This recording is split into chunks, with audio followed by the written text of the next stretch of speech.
Hi guys, welcome back to my channel. তো চলে এসেছি অনেক দিন পর ব্লগ নিয়ে। তো এই ব্লগটা হলো 26 আগস্টের। তার পরের দিন ছিল গণেশ চতুর্থী, তাই আমরা চলে গেছিলাম গণেশ ঠাকুর নিতে। আর দেখো কি সুন্দর সুন্দর ঠাকুর।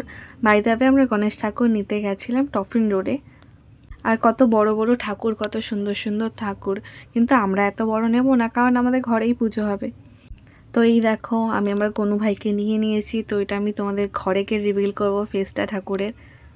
আর কত গণেশ ঠাকুর, কত সুন্দর সুন্দর গণেশ। রাস্তায় কত পুজো হয়েছে, সব ভিডিওটা নিতে পারিনি, যতটা পেরেছি তোমাদের সাথে শেয়ার করেছি। আর রাস্তার লাইটিংটা দেখো, দেখে মনে হচ্ছে না দুর্গাপুজো চলে এসেছে। গণেশ পুজোতেই এত রওনাক, তাহলে দুর্গাপুজোতে কী হবে ভাবো। তো এই যে চলে এসেছি আমাদের ঘরে। তো এখন আমরা গণেশ ঠাকুরকে আরতি করে আমাদের ঘরে নিয়ে যাব।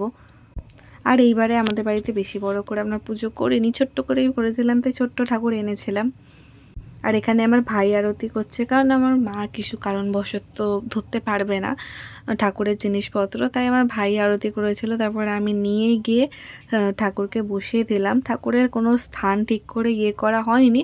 আমরা এরপর ডেকোরেশন করেছিলাম, সেটার কোনো ভিডিও নেওয়া হয়নি। এরপর ডেকোরেশন হবে, তারপর ঠাকুরকে নিজের স্থানে বসানো হবে। তো thank you for watching guys.